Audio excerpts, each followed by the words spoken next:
அண்மை செய்திகளை பார்த்து வருகிறோம். மகாராஷ்டிர மாநிலம் அமராவதியில் திருமண விழாவில் மணமகனுக்கு கத்தி குத்து ஏற்பட்டிருக்கிறது. விவரங்களுக்கு இணைகிறார் எமது செய்தியாளர் மதியழகன். அவரிடம் பேசலாம். வணக்கம் மதியழகன், இந்த சம்பவம் தொடர்பான விவரங்களை நீங்க பதிவு செய்யலாம். ஆந்திர மாநிலம் அமராவதியில் திருமண நிகழ்வு மணமகனுக்கு கத்தி குத்து விழுந்திருக்கிறது. இந்த காட்சிகள் என்பது அந்த திருமண நிகழ்ச்சியை படம் எடுத்துக் கொண்டிருந்த ட்ரோன் கேமராவில் பதிவாகி இருக்கிறது.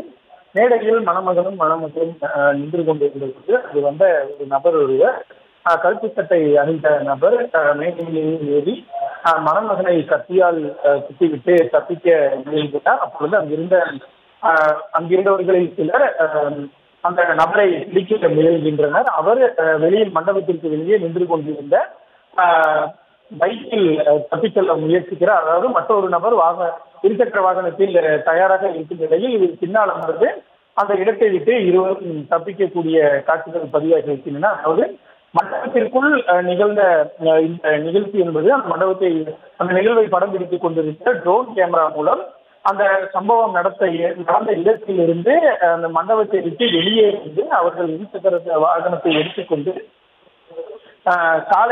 அதாவது முக்கிய சாலையை அடைந்து அவர்கள் பைக்கில் பயணிக்கக்கூடிய வரை இந்த காட்சிகள் அனைத்தும் பதிவாகி இருக்கிறது. சுமார் 2 கிலோமீட்டர் தொலைவிற்கு அந்த ட்ரோன் கேமரா அவர்களை பின்தொடர்ந்து அவர்கள் எங்கு செல்கிறார்கள் என்பதை காட்டிக் கொடுத்திருக்கிறது. அது மட்டுமல்லாமல் இந்த காட்சியில் இருவரினுடைய, அதாவது நிகழ்த்திய நபர் மற்றும் இருசக்கர வாகனத்தை இயக்கிய நபர் என இருவரினுடைய முகங்களும் தெளிவாக அந்த சிசிடிவி காட்சியில் பதிவாகி இருக்கின்றன. மேலும் அவர்கள் எந்த வழியாக சென்றனர் என்பதும் அந்த சிசிடிவி காட்சியில் பதிவாகி இருக்கிறது. இந்த ட்ரோன் காட்சியில் பதிவாகி இருக்கிறது. இந்த ட்ரோன் காட்சியை கைப்பற்றிய போலீசார் தற்பொழுது விசாரணையை மேற்கொண்டு வருகின்றனர்.